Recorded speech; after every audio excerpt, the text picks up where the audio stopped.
Hi friends, പുതിയൊരു വീഡിയോയിലേക്ക് എല്ലാവർക്കും സ്വാഗതം. വീഡിയോയിലേക്ക് പോകുന്നതിന് മുമ്പ് തന്നെ ഈ ചാനൽ ആരെങ്കിലും ഫസ്റ്റായിട്ട് കാണുന്നവരുണ്ടെങ്കിൽ ഫസ്റ്റ് തന്നെ സബ്സ്ക്രൈബ് ചെയ്ത് ലൈക്ക് ചെയ്ത് സപ്പോർട്ട് ചെയ്താണ്. ചന്ദ്രികയുടെ ഫോണിൽ നിന്നും ചന്ദ്രികയാണ് ആകാശിൻ്റെ വീട്ടിലെ ആകാശിൻ്റെ അച്ഛൻ്റെ അടുത്ത് വിളിച്ച് പറഞ്ഞത് എന്ന് കരുതി ചന്ദ്രികയെ വിളിപ്പിച്ചിട്ടാണുള്ളത്. അപ്പോൾ അവിടെ ജാനകി, ആരതി, മേഘ, മുത്തശ്ശി ഒക്കെ ഉണ്ട്. അപ്പോൾ ആരതിയോട് ചന്ദ്രിക ചോദിക്കുകയാണ്, എന്താ ആരതി ഇവരൊക്കെ പറയുന്നത്, എനിക്കൊന്നും മനസ്സിലാവുന്നില്ല. അപ്പോൾ ആരതി പറയാണ്, ചന്ദ്രികയെ ഒരുപാട് അഭിനയിക്കല്ലേ, നിനക്കൊന്നും അറിയില്ല അല്ലേ? ആരതി വിഷമത്തോടെ കരഞ്ഞുകൊണ്ട് പറയാണ്, ഇങ്ങനെയൊക്കെ സംഭവിക്കാനല്ലേ നീ അങ്ങനെ ചെയ്തത്, പറ. അപ്പോൾ അതിനേക്കാളേറെ വിഷമത്തിൽ ജാനകി ചന്ദ്രികയെ തന്നെ നോക്കുകയാണ്.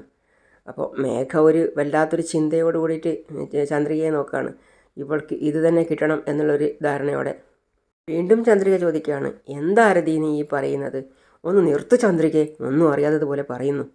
ഞാൻ എത്ര ആഗ്രഹത്തോടെ സ്വപ്നം കണ്ട് കാത്തിരുന്നതാണെന്ന് നിനക്കറിയോ? അതെല്ലാം ഒറ്റ നിമിഷം കൊണ്ട് നീ ഇല്ലാതാക്കിയില്ലേ. നീ ഗതി പിടിക്കുവോ ചന്ദ്രികയെ?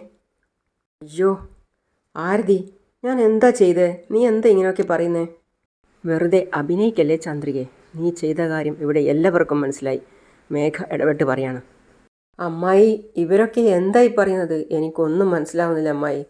അപ്പോൾ പെട്ടെന്ന് ജാനകി പറയാണ്, നീ എന്തിനാണ് ആകാശിൻ്റെ അച്ഛനെ വിളിച്ച് വാസുദേവനും ജ്യോതിയും തമ്മിൽ പ്രണയത്തിലാണെന്ന് പറഞ്ഞത്? എന്താ അമ്മായി പറയുന്നത്, ആകാശിൻ്റെ അച്ഛനെ ഞാനെന്തിനാണ് ഫോൺ ചെയ്യുന്നത്?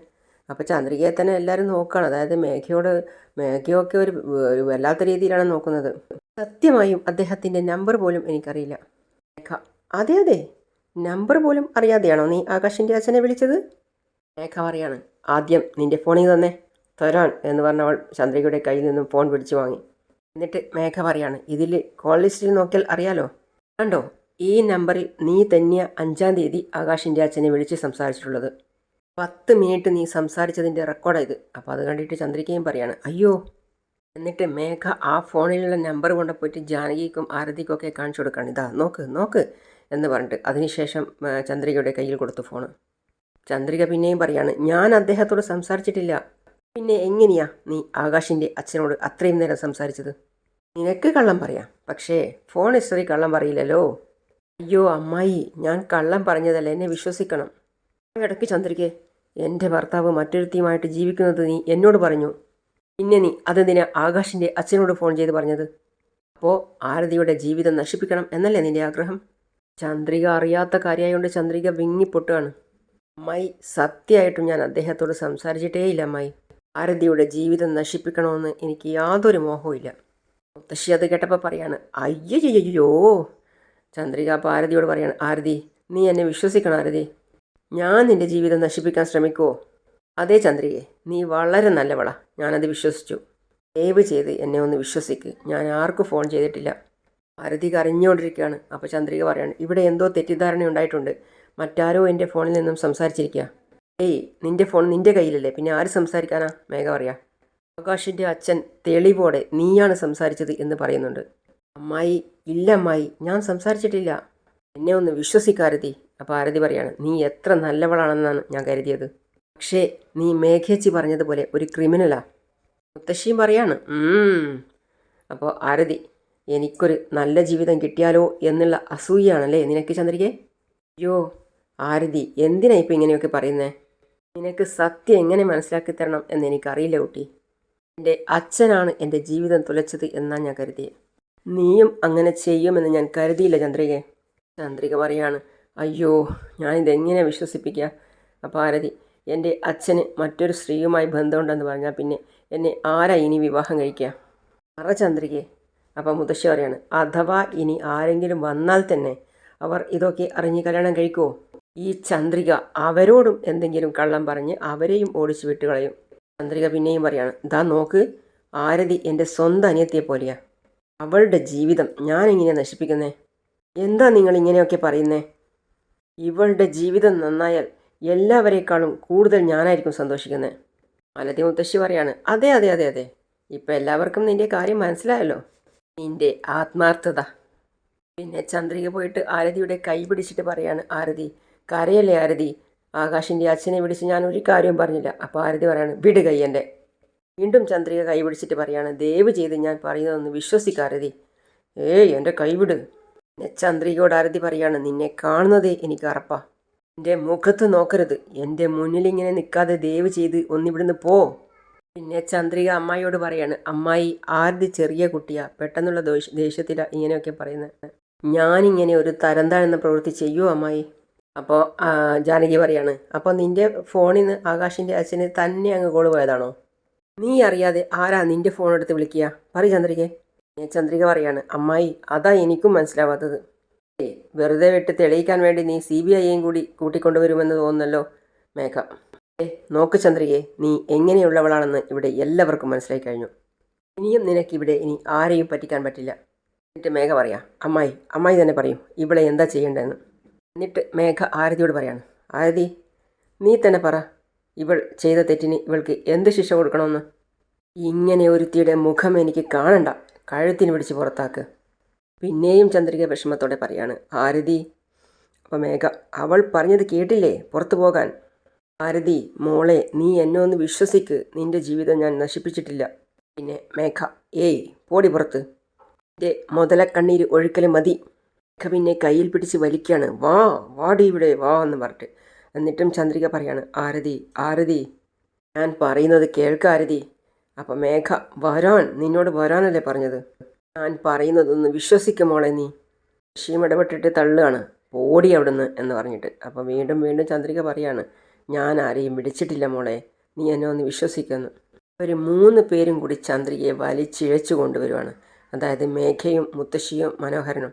എന്നിട്ട് മേഘയെ പുറത്തേക്ക് തള്ളിയിട്ടിട്ട് പറയാണ്, പോകാനല്ലേ പറഞ്ഞത്.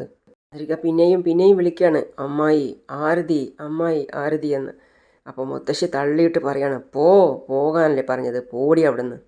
ജാനകി വിഷമത്തോടെ ആരതിയെ നോക്കുകയാണ്. ആരതിയാണെങ്കിലോ ഒരു വല്ലാത്ത രീതിയിലേക്ക് മുറിയിലേക്ക് ഓടിപ്പോയി. ചന്ദ്രിക പിന്നെ വീണെടുത്ത് നിന്നും കഷ്ടപ്പെട്ട് എണീക്കുകയാണ്. അത് 3 പേരും നോക്കിക്കാണുകയാണ്, അവർ ആസ്വദിക്കുകയാണ് ചന്ദ്രികയെ തള്ളിയിട്ടിട്ട്. പോടി. അപ്പോൾ ഫോണും എടുത്ത് തിരിഞ്ഞു നടന്നു. ആരതി മുറിയിലേക്ക് ഓടിപ്പോയിട്ട് ഫോണെടുത്ത് ആകാശിനെ വിളിക്കുകയാണ്. ആകാശ് കോള് പോകുന്നതിനനുസരിച്ച് കോള് കട്ട് ചെയ്യുകയാണ് ആരതിയുടെ. ആരതി അപ്പോൾ വീണ്ടും വിഷമത്തോടെ പറയാണ്, ഫോൺ എടുക്കുക ആകാശ് എന്ന് പറഞ്ഞ് വീണ്ടും വിളിക്കുകയാണ്. ഒടുവിൽ ആകാശ് ഫോൺ എടുത്തിട്ട് ചോദിക്കുകയാണ്, ഹലോ, എന്താ ആകാശ് എൻ്റെ ഫോൺ എടുക്കാത്തത്?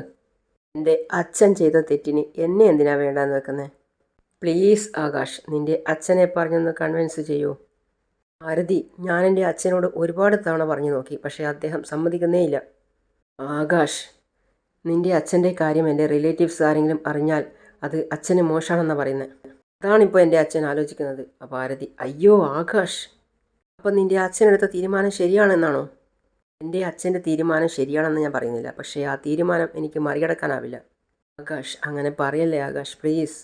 എൻ്റെ അവസ്ഥ നീ ഒന്ന് മനസ്സിലാക്ക്. നീയില്ലാതെ എനിക്ക് ജീവിക്കാനാവില്ല ആകാശ്. ആഫ്റ്റർ എൻഗേജ്മെൻറ്റ് നീയും ഞാനും പരസ്പരം സ്നേഹിച്ച് തുടങ്ങിയതല്ലേ. ഇപ്പോൾ പെട്ടെന്ന് വിവാഹം വേണ്ട, അത് ഇത് എന്നൊക്കെ പറഞ്ഞാൽ എങ്ങനെയാ ആകാശ്? ഞാൻ എങ്ങനെയാണ് നീയില്ലാതെ ജീവിക്കുക? ഞാൻ സ്നേഹിച്ചതുപോലെയല്ലേ നീയും എന്നെ സ്നേഹിച്ചിട്ടുണ്ടാവുക. അപ്പോൾ ഞാനില്ലാതെ നിനക്കും ജീവിക്കാൻ പറ്റുമോ? ആരതി, എനിക്ക് എന്താ പറയേണ്ടതെന്നറിയില്ല.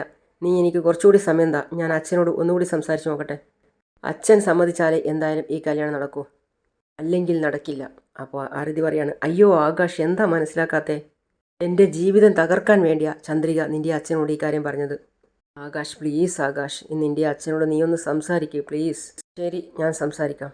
അത്രയും പറഞ്ഞ് ആകാശ് ഫോൺ കട്ട് ചെയ്തു. ആരതി വീണ്ടും വിളിക്കുകയാണ്, ആകാശ് എന്ന്. പക്ഷേ ആകാശ് ഫോൺ കട്ട് ചെയ്ത് കഴിഞ്ഞു. ആരതി സ്വയം തലക്കടിച്ച് അയ്യോ എന്ന് പറഞ്ഞ് കരയാണ്. പിന്നെ കാണിക്കുന്നത് ചന്ദ്രിക മുറ്റത്ത് എന്തോ ചെയ്തുകൊണ്ടിരിക്കുകയാണ്. ആ സമയത്താണ് സിദ്ധു വണ്ടിയുമായിട്ട് പോകുന്നത്. അപ്പോൾ സിദ്ധുവിനെ കണ്ടപ്പോൾ ചന്ദ്രിക വിളിക്കുകയാണ്, സാർ സിദ്ധു സാർ എന്ന് വിളിക്കുകയാണ്. പക്ഷേ സിദ്ധു അത് കേട്ടതായി ഭാവിക്കുന്നേയില്ല. സിദ്ധു അവളെ കണ്ടതും വണ്ടിയിൽ കയറി ഡോറടച്ചു. അതിനുശേഷം ചന്ദ്രികയുടെ കയ്യിലുള്ള പാത്രം അവിടെ വെച്ചിട്ട് ചന്ദ്രിക പിന്നാലെ ഓടുകയാണ്. സാർ സിദ്ധു സാർ എന്ന് വിളിച്ചു പോവുകയാണ്. സിദ്ധു കുറച്ച് ദൂരം ചെന്നപ്പോൾ ഗേറ്റ് അടച്ചത് കണ്ടിട്ട് അത് തുറക്കുകയാണ്. തുറക്കുമ്പോഴേക്കും ചന്ദ്രിക അവിടെ എത്തി. എന്നിട്ട് ചന്ദ്രിക കാര്യം പറയാണ്, സാർ ഒന്ന് നിന്നേ സാർ. എന്താ സാർ, എത്ര തവണ വിളിച്ചു, ഒന്ന് കേൾക്കാതെ പോവുകയാണോ സാർ? സാറിനും എന്നെ വിശ്വാസമില്ല അല്ലേ? സിദ്ധു ഒന്നും ഉരിയാടാതെ പിന്നെയും വണ്ടിയിൽ കയറാൻ വേണ്ടി പോവുകയാണ്. അപ്പോൾ വീണ്ടും ചന്ദ്രിക വിളിക്കുകയാണ്, സാർ എന്നോട് എന്തെങ്കിലും സംസാരിക്കൂ സാർ. സാറിങ്ങനെ മിണ്ടാതെ പോകുന്നത് എന്നെ ഒരുപാട് വേദനിപ്പിക്കുന്നുണ്ട്. അമ്മായിയും ആരതിയും എന്നെ വിശ്വസിക്കുന്നില്ല. പോട്ടെ, അത് സാരമില്ല. സാറെങ്കിലും എന്നെ വിശ്വസിക്കണം. സത്യമായും ഞാൻ ഈ വിവരമൊന്നും ആകാശിൻ്റെ അച്ഛനെ വിളിച്ച് പറഞ്ഞിട്ടില്ല. സിദ്ധു ആണെങ്കിൽ ചന്ദ്രിക പറയുന്നതൊന്നും കേൾക്കാൻ താല്പര്യം കാണിക്കുന്നില്ല. ചന്ദ്രിക സിദ്ധുവിനോട് പറയാണ്, ആരോ ഞാനറിയാതെ എൻ്റെ ഫോണിൽ നിന്നും സംസാരിച്ചിരിക്കുക. ഇതെങ്ങനെയാണ് സംഭവിച്ചതെന്ന് എനിക്കറിയില്ല സാർ. പ്ലീസ് സാർ, എന്നെ വിശ്വസിക്കൂ സാർ. ദേ നോക്ക്, ഞാൻ നിന്നെ വിശ്വസിക്കുന്നത് പ്രധാനമല്ല. നിൻ്റെ ഫോണിൽ നിന്നാണ് ആകാശിൻ്റെ അച്ഛന് കോൾ പോയത്. ഫോണിൽ സംസാരിച്ചത് നീയാണെന്ന് അദ്ദേഹം ഉറപ്പിച്ച് പറയുകയും ചെയ്തു. അത് നീയല്ലെന്ന് തെളിയിക്കുന്നത് വരെ നീ തന്നെയാണ് അത് എന്നാണ് ഇവിടെ എല്ലാവരും വിശ്വസിക്കുക. അത്രയും പറഞ്ഞ് സിദ്ധു വണ്ടിയിൽ കയറി. അപ്പം പിന്നിൽ നിന്നും വീണ്ടും ചന്ദ്രിക വിളിക്കുന്നുണ്ട്, സാർ. എന്താ സാർ ഇത്? സാറും എന്നെ വിശ്വസിച്ചില്ലെങ്കിൽ പിന്നെ എങ്ങനെയാ? സാർ, ദൈവമേ, ഈ സത്യം ഞാൻ എങ്ങനെയാ ഒന്ന് തെളിയിക്കുക? എന്താ ഇപ്പം ചെയ്യുക എന്ന് പറഞ്ഞ് ചന്ദ്രിക വീട്ടിലേക്ക് വരികയാണ്. ചന്ദ്രിക വീട്ടിലെന്തോ തയ്യാറാക്കിക്കൊണ്ടിരിക്കുകയാണ്. അതേസമയത്താണ് മഹേന്ദ്ര സാറും ലക്ഷ്മിയും വന്നത്. അവർ തളർന്ന് വന്നിട്ട് പറയാണ്, ചന്ദ്രികേ, വല്ലാത്ത ദാഹം മോളെ, കുറച്ച് വെള്ളം തന്നെ. മഹേന്ദ്ര സാർ വെള്ളം വാങ്ങിച്ചു കുടിച്ചു. അതിനുശേഷം ബാക്കിയുള്ള വെള്ളവും കപ്പവും ലക്ഷ്മിയുടെ കയ്യിൽ കൊടുത്തു. ലക്ഷ്മി എന്നിട്ട് ചന്ദ്രികയോട് ചോദിക്കുകയാണ്, ചന്ദ്രികയെ, എന്താ മോളെ വല്ലാതിരിക്കുന്നത്? ഒന്നുമില്ല അച്ഛാ എന്ന് പറഞ്ഞ് തിരിഞ്ഞടക്കാണ്. അപ്പോൾ വീണ്ടും മഹേന്ദ്ര സാർ വിളിക്കുകയാണ്, ചന്ദ്രികയെ, നിൻ്റെ കണ്ണൊക്കെ കലങ്ങിയിരിക്കുക, എന്നിട്ട് ഒന്നുമില്ലെന്ന് പറയുന്നു. ലക്ഷ്മി, എന്താ കാര്യം എന്ന് ചോദിക്കേ. അച്ഛൻ ചോദിച്ചത് കേട്ടില്ലേ? പറയൂ ചന്ദ്രികയെ, എന്താ പ്രശ്നം? പറയേ. ചന്ദ്രിക കരയാണ്. അയ്യോ ചന്ദ്രികയെ, എന്താ കാര്യം എന്ന് പറയും, ഇപ്പോഴല്ലേ മനസ്സിലാവുള്ളൂ. ചന്ദ്രിക അപ്പം പറയാണ്, ഞാൻ ആരതിയെ എൻ്റെ സ്വന്തം അനിയത്തിയെ പോലെയാണ് കാണുന്നത്. അവൾക്ക് ഞാൻ എന്തോ ദ്രോഹം ചെയ്തു എന്നാണ് എല്ലാവരും ഇവിടെ വിശ്വസിക്കുന്നത്. എന്ത് ദ്രോഹം മോളെ? ആരതിയുടെ വരൻ്റെ വീട്ടിൽ ഞാൻ ഫോൺ ചെയ്ത് വാസു അമ്മാവന് വേറൊരു സ്ത്രീയുമായിട്ട് ബന്ധമുണ്ടെന്ന് പറഞ്ഞു അത്രേ. അതുകൊണ്ട് ആരതിയെ നിങ്ങളുടെ മകനെ കൊണ്ട് വിവാഹം കഴിപ്പിക്കരുത് എന്ന് ഞാൻ പറഞ്ഞുവെന്ന്. എന്താ മോളെ നീ പറയുന്നത്? എൻ്റെ ഫോൺ നമ്പറിൽ നിന്നും കോളിൽ നിന്നുമാണ് അച്ഛാ അവർക്ക് കോള് പോയത്. സത്യമാണോ? അതെ അമ്മേ. അത് എങ്ങനെ സംഭവിച്ചു എന്നെനിക്ക് മനസ്സിലാവുന്നില്ല. എൻ്റെ ഫോണിൽ നിന്നും ആരാ ആ വീട്ടിലേക്ക് വിളിച്ചത് എന്നും എനിക്കറിയില്ല. നിൻ്റെ ഫോണിൽ നിന്ന് ആ കോൾ ചെന്നത് എന്ന് ആരാ പറഞ്ഞത്?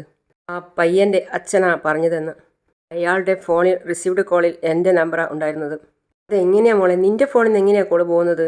അറിയില്ല അച്ഛാ, എനിക്ക് ചുറ്റും എന്തായി നടക്കുന്നത് എന്ന് പോലും എനിക്കറിയില്ല. ജാനകി അമ്മായി അല്ലെങ്കിൽ തന്നെ മനസ്സ് തകർന്നിരിക്കുക. ഇപ്പോൾ ഈ ഒരു പ്രശ്നം കൂടി. അവൻ ആരതി അവളുടെ വിവാഹം മുടങ്ങിയതിൽ ഒരുപാട് വിഷമത്തിലാണ്. അമ്മേ, ഞാനൊന്ന് മാത്രം പറയാം. എൻ്റെ ഫോണ് ആരോ എടുത്ത് അതിൽ നിന്നും ആ പയ്യൻ്റെ വീട്ടിലേക്ക് വിളിച്ചിരിക്കുക. നിൻ്റെ ഫോൺ നിൻ്റെ കയ്യിലല്ലേ ഉണ്ടാവും, അത് മറ്റാരെടുക്കാനാ?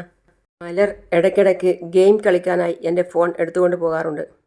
ആ ഫോൺ അവളുടെ കയ്യിൽ നിന്നും എങ്ങനെയെങ്കിലും ആരോ എടുത്ത് സംസാരിച്ചതായിരിക്കും അമ്മേ. അപ്പോൾ ലക്ഷ്മി ചോദിക്കുകയാണ്, നിനക്ക് ആരെങ്കിലും സംശയമുണ്ടോ?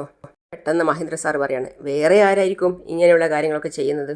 ഇത് അവൾ തന്നെയാണ്, ആ മേഘ തന്നെയായിരിക്കും ഇത് ചെയ്തത്. ചന്ദ്രികയും മനസ്സിൽ ചിന്തിക്കുകയാണ്, അങ്ങനെ തന്നെയായിരിക്കും സാധ്യത എന്ന്. പക്ഷേ രണ്ടുപേരും വല്ലാതെ വിഷമത്തിലാണുള്ളത്, ചന്ദ്രികയും ലക്ഷ്മിയും.